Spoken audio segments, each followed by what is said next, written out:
Welcome to Inspiring Women in Audit, the only podcast celebrating the achievements and journeys of women in the internal audit industry.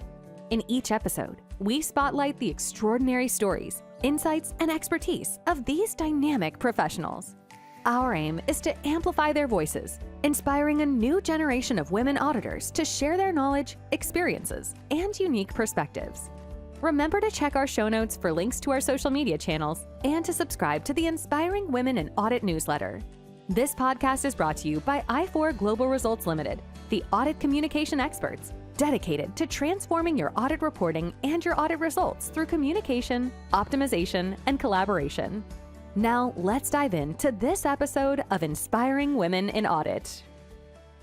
Today, I'm speaking with Dr. Lesedi Lesetedi, who has spent over 2 decades building internal audit infrastructure across Botswana, from the Office of the President overseeing defense and intelligence to chairing audit committees for UNICEF and FAO, which is the Food and Agriculture Organization. As president of the IIA Botswana, she grew membership from 50 to 500 and served on the IIA Global Board Executive Committee. She's now Deputy Vice Chancellor, Corporate Services at Botswana Open University, where she oversees finance, HR, IT, procurement, and facilities management. Lesedi, welcome to the Inspiring Women in Audit podcast. Thank you so much, Tracy. I always get excited to speak to big giants like you. So thank you for welcoming me. Oh, I'm so happy to have you here and talk about big giants. You have so much experience. You've seen so much. I can't wait to dig into it all. But listen, I want to start with your audit origin story because you started in audit in 1993, which was a few years ago, and you rose through every level in internal audit to Chief Audit Executive. What kept you in the position? How did you get there, first of all? And what kept you there for 20 years? You're going to laugh. You know, sometimes these things come to you when maybe at the beginning you didn't design for them to happen that way. My elder brother was an accountant and he was so rich with nice cars, lots of money. So when I went to study at the university, I just followed his footsteps because I also wanted to be rich and have all those material wealth. And it is when then I finished that I was posted now myself to be an internal auditor. And that was indeed the best thing that happened for me ever because it was so meaningful. It was more than just for me. You happen to meet a lot of people, the auditors. You happen to make recommendations that improve and add value. You happen to help resolve challenges. And each case was unique. And each time you conduct an audit comes a different aspect. And that was very intriguing for me. And it kept me moving on and on and on. That's amazing. Yes. You know, I have a similar story because I did really well in grade 12 accounting. I was in grade 11 and I thought, something I'm good at. I'm going to be an accountant because everybody needs an accountant, Yes. right? And then I found my way at university. I took my first internal auditing course and that just set off a spark. So how did Wow. you go? How did you go from accounting to auditing? In fact, in a way, I would say I started because first when I was within the line management, it was not pure accounting. Although my brother himself was an accountant, it was more administrative. But then one colleague who went to do the master's in internal auditing at the UK, they're the ones who roped me in. And because they were also changing jobs. So they were looking for someone to headhunt. So they did sell the idea to me, particularly enticing me with the aspect of also having an opportunity to go for further training. In fact, I ended up also going to the same university at London. So that is how it happened to me to be within this space. And more good things came in. I guess we are going to be engaging and dialoguing for the path that I walked or the journey. interesting things kept on unfolding and unfolding, making the profession more exciting, even making it like something that even when you are sleeping, you sleep smiling. In fact, you'll not believe this. At my house, my husband and my daughter, they were even calling me internal audit, sometimes even calling me Institute of Internal Auditors when I was the local president, the president of IIA Botswana, because they noted I was so passionate about it. It was close to my heart. Nothing was coming between me and the profession. In fact, I also roped them in because that time when I was president, when we had an event and we have external people coming in, I would be sending my husband to airport to collect them. So I made it even ingrained in our household that we're more, all of us, like we are all auditors. Yeah. That's amazing. It's I can sense the joy and I can see it in your Yes. smile because I do think auditing can bring joy, right? Yes. And I Yes. hope there are a lot of internal auditors out there that just have that same joy when they think about the profession. Well, let's talk about the IAA Botswana for a minute, Mm. because Yes. you grew it from 50 to 500 members. I mean, that is a huge Mhm. accomplishment, Mhm. and you got it to a place where it had a permanent staff and a permanent office, and you ultimately won an international advocacy award for this work that you did. So what did Mm. you learn during that process about leadership too? Yes. And that two stories to it. I'll speak about the one of winning advocacy later, but I want to start with the one of building structure systems and building a body, a professional body. Because when I became president, we didn't have, as you rightly put, we didn't have an office, we didn't even have our own personnel, we didn't have furniture, we didn't have anything. But then in my mind, I was like, for how long will we operate like that? So I thought it's important for us to have our independence because we're sharing with the Institute of Directors as well as one private company. It was a tripartite kind of arrangement. So we decided that we're going to start from nowhere, simple, very simple, but we'll continuously grow. And that because when you involve others, because it was not about me alone, it was quite an exciting, challenging journey of which every day we're seeing changes happening. You will not believe it that even our first conference didn't just start as a conference. We started with a gala dinner, testing the waters, inviting all important dignitaries, the legislators, the board members, the CEOs. And when they came in big numbers, we noted, then we can conduct now a big conference. And the following year, we did an inaugural conference. And our counterparts, the other professional bodies like the accountants, we're wondering, how are you able to attract so many people? These people, particularly the politicians, they refuse when we want them, but for you, they came. So that rapport, and then the membership, we came with a strategy which also was growing us as persons, as leaders, and also growing the institute itself, because we partnered with other stakeholders like the Botswana Accountancy College. We wanted them to train the CIA, which is the Certified Internal Audit. And then we said, anybody who comes in, let them join the institute first, because we saw to them the benefits of being a member. So it meant anybody who enrolled, because by then we were very few CIAs in the country. So when they were joining the membership as well. At the same time, when we were seeing employers advertising looking for internal auditors, but they were displaying other professional qualifications, not necessarily for internal audit, will outreach to them and go and demonstrate what forms an internal auditor, what qualification. And they were really appreciative of that.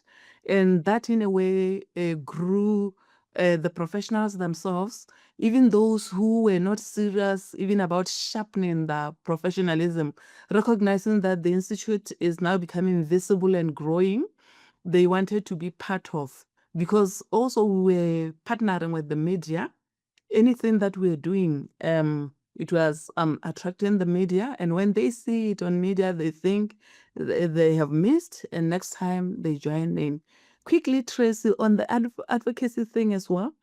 At the beginning, it was won by the bigger countries overseas, not any African country or African institute.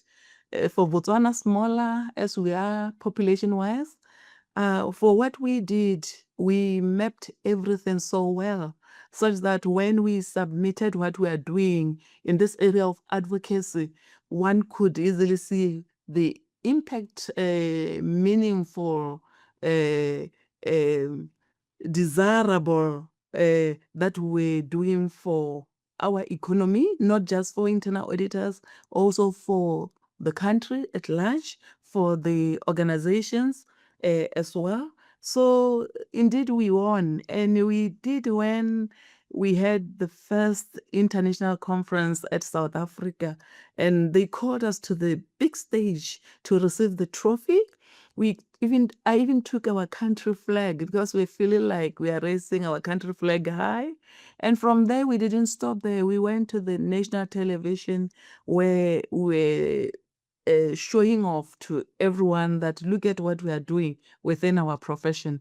And people were really commending us for all the efforts we are putting in, Tracy. I mean, that's a real accomplishment, and it sounds like you didn't just change the lives of the individual auditors who joined the association. You changed internal audit within the country, and by doing that, you've also changed the organizations within the country. And I dare say the appreciation of internal audit as a profession within the country. Yeah, indeed, indeed. Because we were able to sometimes make the Minister of Finance make a proclamation to the whole nation, to the CEOs, to the board members, to everyone that they should recognize the internal auditors and they should listen to them and they should work with them. And that, in a way, was making those even who were anti-auditors, it was making them realize if the minister himself can proclaim and also demonstrate that we need to do these kind of actions and support. So they were following suit and doing it. And we were covering all industries. We're not just focusing maybe on government internal auditors. We're also pulling in those from the state-owned agencies, even those from the private sector, from the banking, from other private companies. So when all of us are coming to sit under one roof, it was making us now to be a collective and have to have go congruence and where we could exchange notes and where we could better and advise each other on how to do things in a more effective and efficient way. I mean, it sounds so collaborative and very successful in the end. And I think that's what we need more of, is bringing people together from all walks to see the benefits of these things and then sharing that out so that we can all achieve our goals better. I think that's amazing.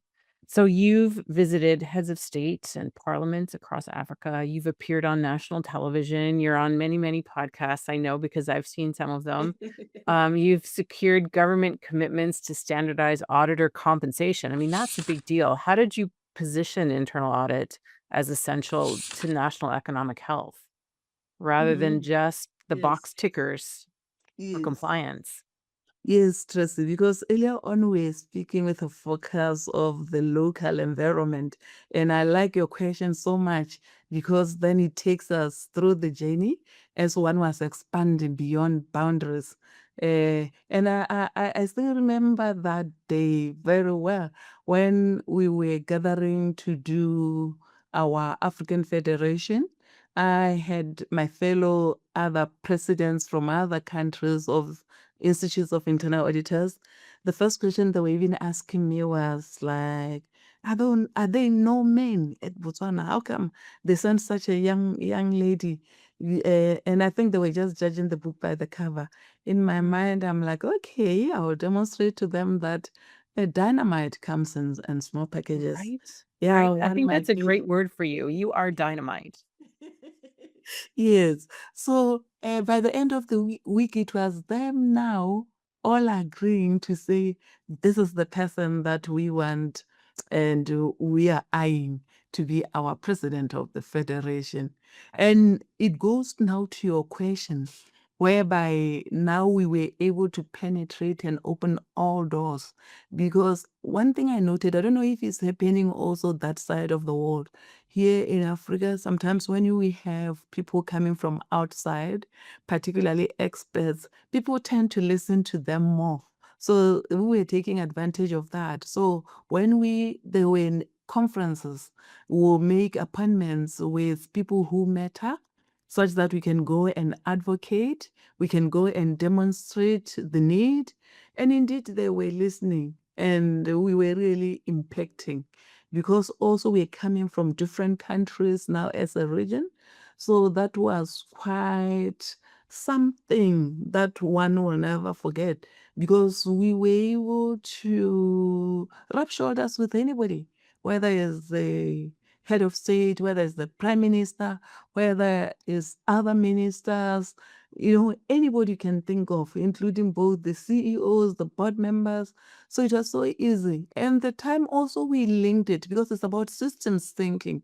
When we linked it to now the global arena, because I also was participating globally, now when they were coming in, they were also excited because they found that this side of the world is so easy to touch base and meet anybody, and also to be given maximum attention.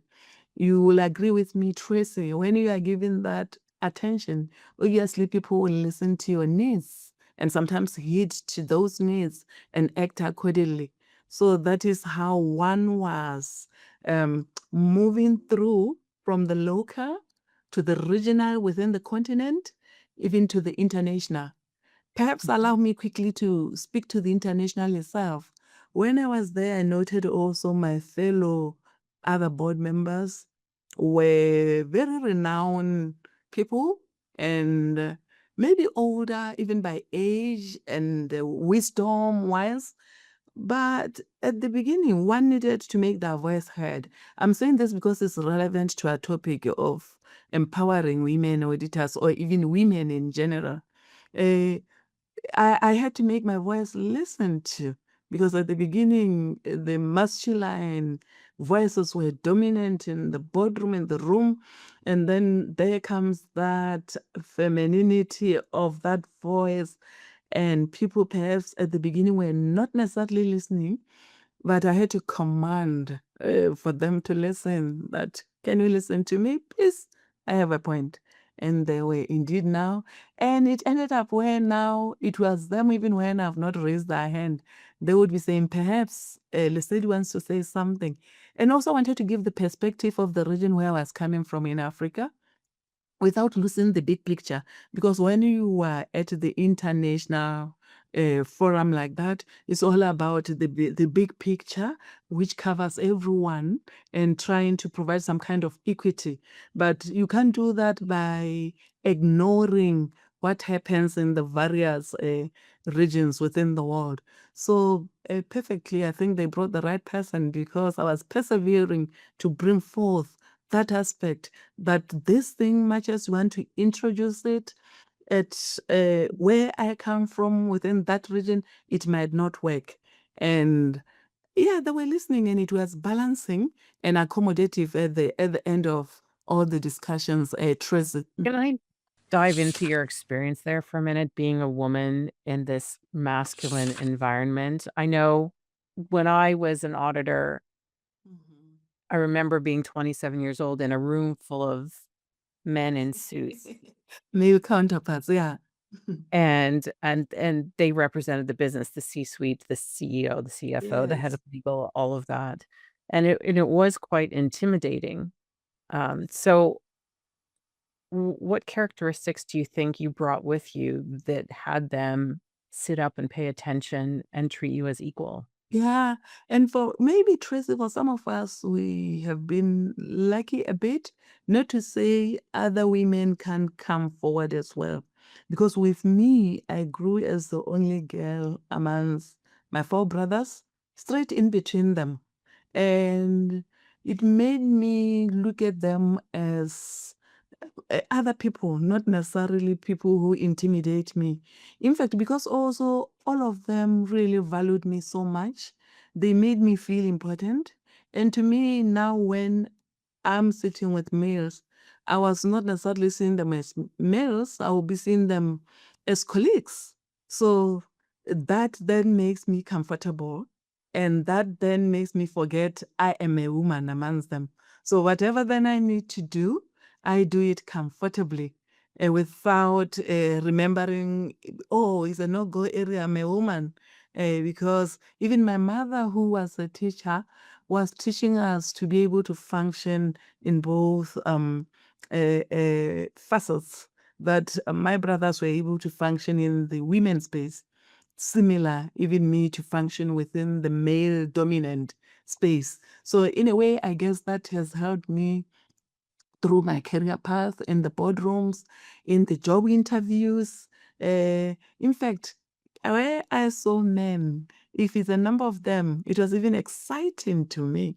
It was exciting to me to see them amazed when you put through your points and when maybe they expected otherwise, and you see them pulling and looking and getting interested. That to me made me even more stronger at risk. And how do you see that kind of evolving and where we are today? Do you see that it's more equal, that we are all just colleagues and we don't have to worry about gender so much? Is that what's happening, in Botswana and in your environment? Yes, I think we are getting there, although it's different. One thing I've noted, it's not like same across the world, but like where I'm sitting in my country, even the southern part of Africa, you find even many women, but also it goes with which sphere, because for example, the professional area, we find many women CEOs. You'd find many women at senior management positions, and sometimes even more than the male ones. And we have noted even our male counterparts are comfortable to be led by a woman. But as I was also traveling though in Africa, I noted in some countries that is not the case. And not just in Africa, because I know we visited other countries abroad where sometimes women are not driving, women are not doing ABC. And maybe when there is a conference, this conference is dominated by men. There's no woman speaker because maybe of the cultural inheritances that are there.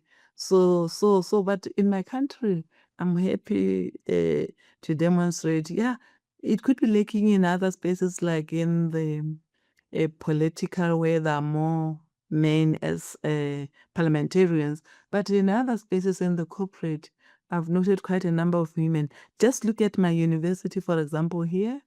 I'm here as the Deputy Vice Chancellor, Corporate Services. The Vice Chancellor herself, the topmost person, is a woman, my Professor Komozomai.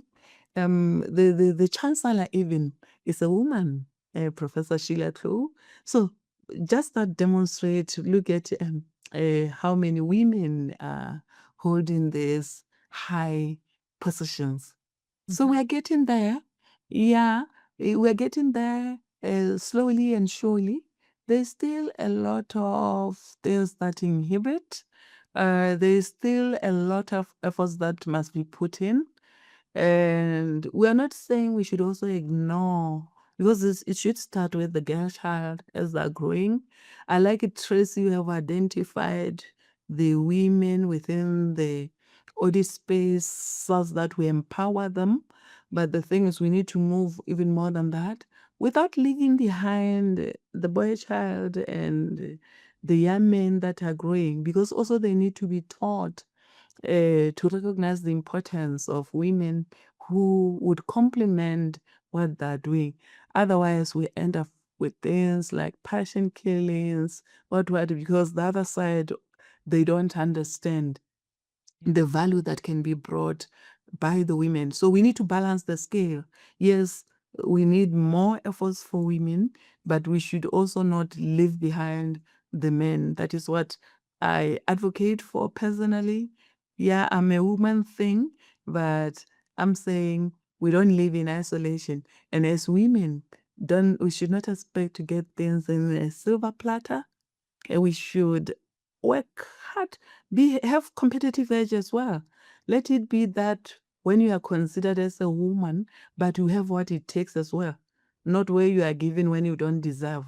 I think if we work along those principles, really, this world will change, Tracy. That's a wonderful thoughts and a wonderful plan. And I think that that's what we should all be working towards is not Mm. having some of these gender challenges and just living together and recognizing the value that each brings and supporting everyone. Yes. And I know, you've had quite a career and you've gone from being a leader inside audit to now being a leader outside of audit. Mhm. And it's important to you, and you can let me know if I'm on base or not, that we as women succeed, not just in audit, but beyond Mm. audit. Can you tell Very me a little true. bit about that? Very, very true. You are spot on. I mean, if one can make it, it's a number of us, then it means all of us we can make it. You can imagine at audit, if you are a chief audit executive, you are the head of the audit function, that is the end. So you can't grow further. So we need to grow beyond, not even just stop as a CEO, but then why not think about being a head of state, working in these regional bodies where you are at those top or even the topmost. So women must work beyond or the women auditors, because they're smart, Tracy. You will agree with me, these young girls, they're detailed. Women are detailed. They have attention to detail. And most of them are very structured and systematic. And also they're patient, and they can absorb a lot of things because they're multifaceted, because as a woman, sometimes you need to do even the work-life balance where you nurse your baby. You are the one also there leading with the household things in the homestead, but at the same time, you are maybe a professional auditor or another professional. But you find that women can really go through all these things and do very well in all the spaces. So I want to agree with you that women should eye beyond the sky. Sometimes people say the sky is the limit. For me, I think women can do and reach great heights. So, as women, maybe I should encourage them that we have seen women, a number of them, being heads of states, being whatsoever, and doing very well. You will agree with me that during COVID, a number of the states headed by women were doing that thing so greatly that they did not maybe lose many lives, and they were concrete with the structure and the strategies that they were bringing forth to combat this pandemic. So, indeed, as women, particularly the women, young auditors, that here we want to encourage, think beyond just reaching the level within the audit fraternity. Go beyond. Think of bigger things. See yourself as the next CEO. Why not? Or board member, board chair. Right? Tracy. Why not? Head of Yes. state too. There's the sky is the limit, and that's one of the reasons I do the podcast is to provide a platform for women to amplify their voices, for them to step into the light, whatever that light looks like for Mhm, them, mhm, and to share their experiences. And I think, when women like you share their accomplishments, share their vision, I think it has a huge impact on the rest of us. I know just getting to know you has had a huge impact on me. yes. So let me jump back to your career. You've gone from audit to COO, basically. So you oversee finance, HR, IT, procurement, facilities management, these functions that you Yes. most likely once audited. So, how has being an auditor um, led you to manage maybe differently Mm. when you're out of audit now? Yes. A smart auditor is even more than a CEO because they audit all functions within the organization. And that good auditor who also has the ego veil, you even audit the governance structures, including the board itself. Sometimes for board effectiveness, you look at the systems put through and how those function. So it means you know everything about the organization. And then maybe the catch there is that as an auditor, you recommend, you don't implement. And sometimes your good ideas fall through the fingers. Now imagine if you cross the river and go the other side and be part of, you are given a chance now to actualize those things.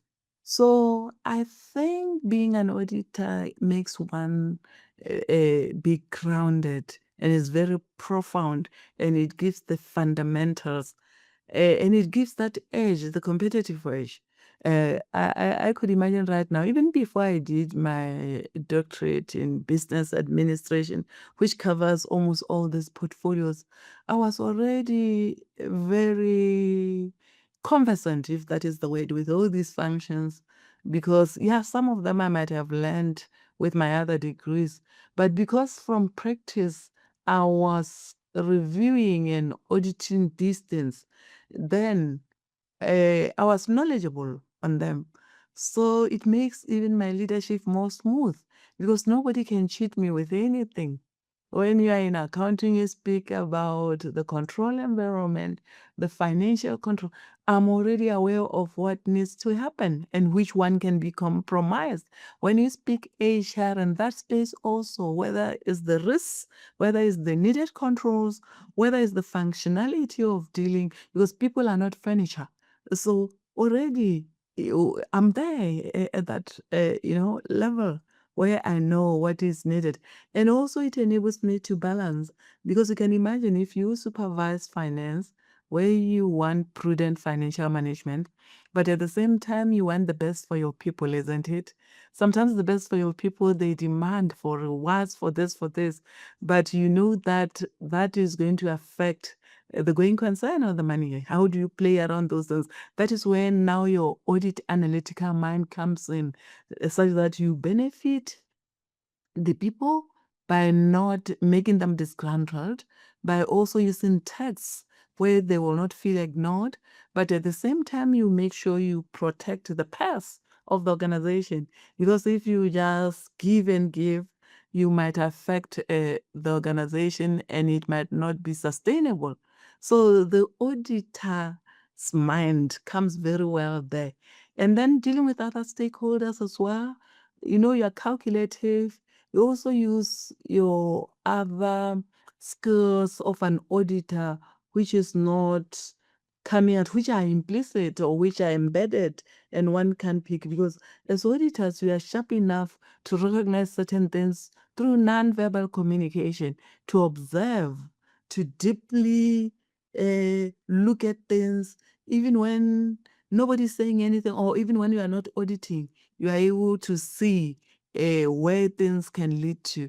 So indeed, that has benefited me so much, Tracy. So, how do you think your ability to build relationships has impacted your career? Yeah, that's a good one also. It's a good one, although one can argue, particularly philosophers. Sometimes we find that it's ingrained, it's within your DNA, where you love people in general. And sometimes you have to build it and make intentional steps to do that, particularly as an auditor, because you work with people. And if you have not built rapport, it will never work for you. You need those people such that you are able to attain whatever you are doing. So that helped me because naturally, even as a person, I love people so much. I remember one time I was in a flight. I saw this stranger who was sitting next to me in the flight in the seat. we're able to engage with each other to the extent that she even took my numbers that they're looking for an auditor in an international organization and was wondering would I be interested. And they did follow up with the HR officers. It's only that the offer was not lucrative. But my point is to say if it's natural, if it comes out, if then you inculcate it and it's like it's your personal culture, it's so beneficial because you will relate with everyone so well. You will relate with people at the low levels of the hierarchy very well. Your colleagues, the other directors, the other executives, as well as the non-executive directors, the board members, we find them that comfortable when they're around you and they trust if they're looking for things, you could be the one who could benefit them in that direction. So I've been doing exactly that. I know for me, even outside the profession itself, really, I love to engage with people. What advice would you give people who don't love so much to engage with people? So if you have an auditor who loves their job, but maybe building relationships doesn't come naturally to them, what advice would you give them? They have to be intentional. They have to make it, and they have to change their mindset. I know some auditors, particularly those with the old school of thought, where they thought for independence means staying away from people, where you don't come to organizational events, ceremonies, where you don't even mingle and get closer to your colleagues, the auditees, thinking they'll compromise your independence. I will argue differently to say independence is about objectivity and also for you to be able and to understand the business. You have to be closer with people because other time you have to observe certain things, not in a formal audit engagement only. So I would say if maybe you are an introvert, you need to work hard and also supervising within the HR space. Nowadays, stress in HR, we speak about competences. It's not only about the technical know-how, because other times we would have similar colleagues with same qualifications, same experience of years of work. What is it then that would make you a better person? It's your competences, including interpersonal relationships.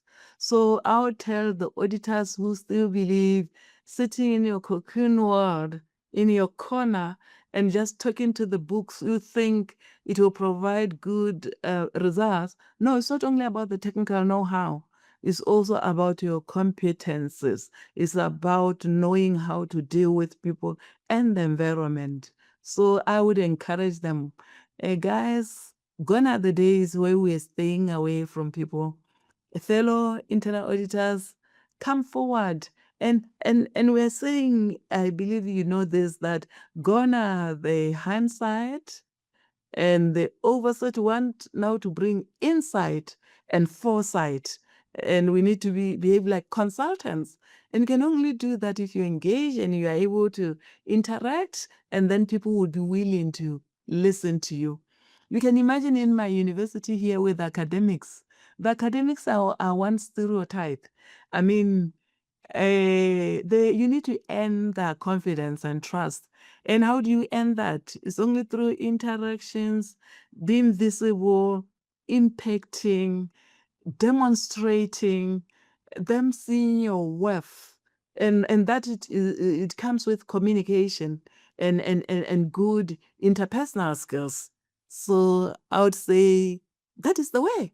Oh, That is you're the way. speaking to my heart. You're speaking to my heart, Sadie, really, because it's not always easy, and sometimes it is easier to just shy away from stepping into that kind of role.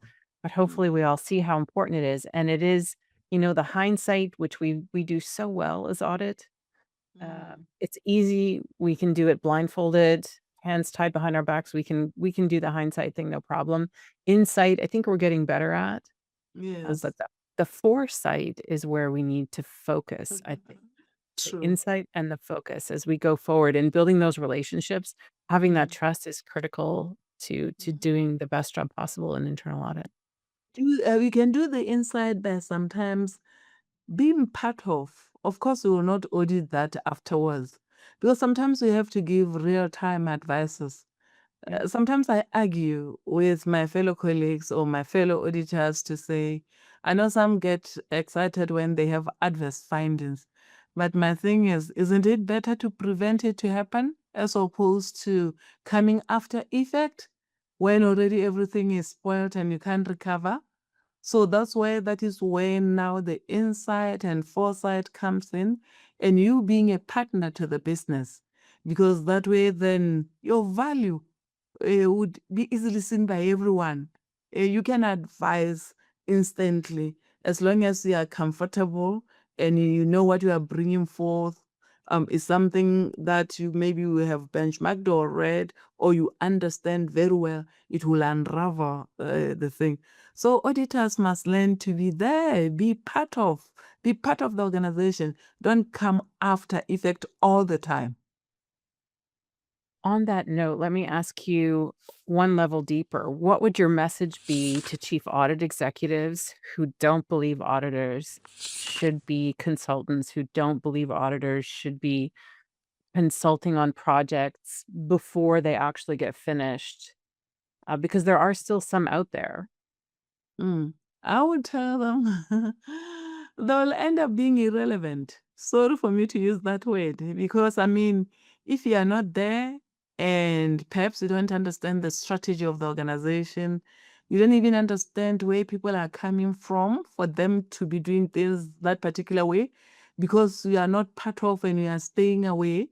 And then you come and scrutinize things after effect and you miss the context, even the understanding how the thing began, or even the environment itself, how that thing was introduced, then you might bring recommendations that are not worthy and which are not beneficial. So really, I would say to those auditors that we live in a contemporary world. Things are changed, things are robust. Right now, AI is also taking over. If they joke, even the AI will replace them. People would see no worth for them being around because when they're needed, they say, no, not me this time. I'll come when you are done. So I'll encourage them that, colleagues, you can always try to strike a balance. I'm not saying discard completely the post because the post also provide evaluation, isn't it? Such that you avoid a recurrence or you also unpack the learnings that came out of a particular project or whatsoever. But at the same time, benefit the project by bringing real-time advices, by looking at things before there is damage. So I would encourage them to really even do more of consultancies and pre-advices as opposed to the after effect. Yeah. Mm. Yeah, I can definitely see the benefit of doing that. Yes. I'd like to take you back to working on or chairing audit committees for UNICEF and FAO, Mm. the Food and Agriculture Organization. Simultaneously, was it? Uh, Yes. these organizations serve 193 member states, and I imagine that there are many, many, many competing interests of these member states. How does governance in that kind of environment differ from, say, governance in a national government or private sector or the university where you are? I know because because the United Nations and they look at issues from with a systems view. But one thing that I noted, particularly when you do good corporate governance, if there is any intact organization is those UN agencies because that things are so structured and then they're a family. You find it was not so different of things done. Maybe the mandate itself was the one that was different. But then the structure of governance, yes, there could be those political influences as well. But for the corporate affairs of these, they're very structured, bringing frameworks, bring in topical matters that one can benefit other entities like government. Like me, I did benefit a lot by being a chair there because When you speak IT, Tracy, IT is systems, and there are issues like cybersecurity. Wherever there's IT, that is there. So you can be learning onto how to handle such issues. When you speak human resources, which makes organization, human resources is human resources, whether in the UN, whether in a university. Yes, the cultures might differ, but the thing is, it's human resources. We'll find at the UN, they will be there with topical issues like speaking up for the employees. So you will note when now you are also dealing with HR where you are, and you know perhaps you have not been promoting that culture and inculcating it, then you borrow from there. So one would say they do have very intact, structured governance, and sometimes following all these frameworks like the corporate governance codes, and also if the internal auditors, they're following international standards. So not so different. The difference is that they're intentional. The UN thing, they're more intentional. They make sure also that field trips where you get to understand how things are done, such that it becomes meaningful. You don't just look at board packs and come with theories that might not work. So I think one can benefit from learning from them and transferring and tailor making it to government and other organizations. Absolutely. They have a lot to organize. I mean, 193 member states is a lot of coordination, a lot of thoughtful Yes. process Mm-hmm. and strategy and vision going Mm-hmm. into that, Well said. which can Mhm. inform the rest of us. Yes. You have summarized it so well, Tracy. So I wanted to ask you about a recurring issue in our profession, which I'm sure you're aware of, is that auditors are often viewed as police. And I Mm. find it, I think personally, a little frustrating that we keep having this conversation over and over again, and it's still so prevalent around the world. How are auditors viewed today in your environment? Are auditors still considered police, or was that never as much of an issue where you are? And what should we do about it? Interesting. And I want to turn it around. Tracy, do you know that for the same organization, say you have a chief audit executive or a head of audit like that, one in particular years. And I was indicating to you that it takes two to tango. But sometimes it's not about the auditees or the organization. It's also about the auditor. So meaning if you do your things very well and build those relationships, you'd find you will not be treated like a police. We are treated like police because of that staying away, because also sometimes of coming with an attitude of a fault finder, a bloodhound dog, and instead of a partner and someone who comes to compliment, even if they compliment through reviews. So and I know that a lot of people now are starting to accommodate the internal auditors because also we have changed our philosophy and how we do our things. Earlier on, we were speaking about doing more consultancies, pre-advising, having a seat at a table, advising on strategic matters. I don't see anybody seeing you as a police if you do those things. But for you to be seen as a policeman is when you let things get done and get done wrongly. And you come, even when you show the wrongs, you bringing it with an attitude where it's like you are fighting. I mean, it doesn't mean that uh, when you find wrongs, you should not mention. The question is, how do you mention? How do you put people through? People will accept. I remember the other time I did conduct an audit, and I found that officer was doing fraudulent acts.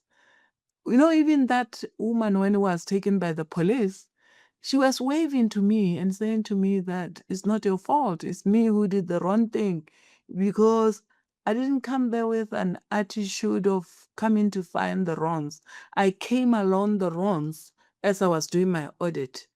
So we have to work together with the people to change their mindset, for them to recognize the value add of audit and the benefit of having such a function, and work around our promotion of independence, that what is this independence and how should it happen.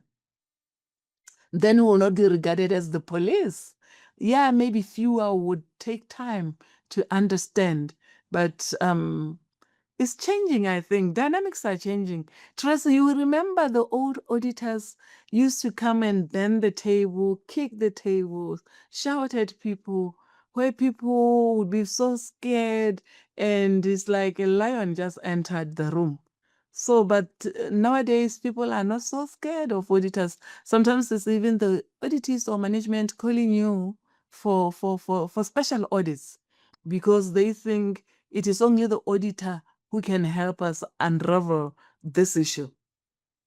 I mean, that's an amazing chair to be sitting in where people think, I need to call the auditors because I need their help to unravel this. That's an amazing perspective. And I've interviewed, I think the last 2 podcast episode recordings that I did, I spoke to women who are in that position where the rest of the business comes to them. And that to me indicates that they have built this amazing relationship with the business. Mm-hmm. And also their I'm going to use the word joy again. The joy of being an auditor is so apparent when you have those kinds of relationships in the business. Mm-hmm. What about you have an auditor or you have a chief audit executive, maybe new to that business, and they come in with this collaboration, colleague, let's create and build things together attitude, but the rest of the business has a bad flavor in their mouth from the previous audit leadership. Like, how do you then overcome that perception Yes. as police? I hear you well. And before I answer that one, I want to give a practical example which happened to me. We did have this vice chancellor who was doing things their own way, which might have been seen as not good governance. And first, the functional heads were querying it, and he necessarily was not listening. And when I came along, I found the same anomalies. So the difference with the auditor now is that they also report to the oversight, whether the audit committee, the board.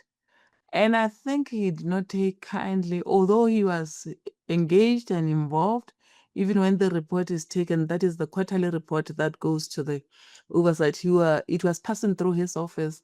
I think he decided he's exposing him, and he decided, okay, I dismiss this auditor, because at one point he was asking me, who are you loyal to? Is it me or those people? Those people meaning the audit committee members, trying to make me not do my functional reporting. So at the end of the day, he attempted his stunt without following due course of maybe how things are done, like conditions of service, whereby when there was about to be an audit committee meeting, he says, you must leave the organization. You will not believe this. About 4, I think it was 5 functional heads came to my rescue as the auditor. Normally, people expect you that as the auditor, when you are dismissed like that, people will be celebrating. They did everything, and they were with me to the extent that the vice chancellor was not that happy. Then he attempted to also dismiss them, and it was like the auditor, 5 directors or 6 directors, only for later on, within a short space of time, maybe a week or 2, we are called back. The board, the council, which is our board, did investigations only to find him fault, and all of us were brought back to work, and he was the one now who was sent packing. And who rescued me? Those functional heads I audit. I'm saying this such that our thing becomes practical, that we are not speaking a theory only. So now to your question, you were saying if already things are messed up and already people lost confidence of, it goes back to my earlier comment of as a person, as a leader, I mean, you need to be coming with those strategies, isn't it? And then you need to be winning back the people. And winning back is not just sitting and thinking things will just flow. It's about engaging. It's about outreaching. It's about impacting. It's about dissemination of information. It's about training. It's about empowering. And empowering is sharing things and showing people, and sometimes calling other people to come and do in-house. And where the standards you share with those people who matter, so that they understand that this is not coming from you as a person. It's how things should be done. So you need to build back. You need to recover. You need to change the mind. It's like change management. You need to even borrow from how change management is done, because people were used to things being done this way. People have lost faith and trust. Now you want to rebuild and revamp. So you do proper change management at Tracy. I love that. And I love the word engage that you used, because I think that's really what we need to do, regardless of the current state of the relationship with the business. We need to engage. We need to um, show them, educate them. I think auditors are educators in on so many levels, and it's not like a hierarchical education, like I know better than you. It's a look. This is how we can all benefit from it, and this is how we can help you. And so hopefully that will resonate with some of our listeners out there. So I want to Yes. come to my last question, which you have such a storied career. I think we could sit down over a glass of something and I would hear so many amazing stories from you about all of your experience. You've been all the way from auditor to chief audit executive to chair of the boards of UN organizations, to the president of IIA Botswana, to mentoring, and now to your current position. So with all of this, you've built institutions, you've influenced governments, you've chaired major international boards. Now you lead at the executive level.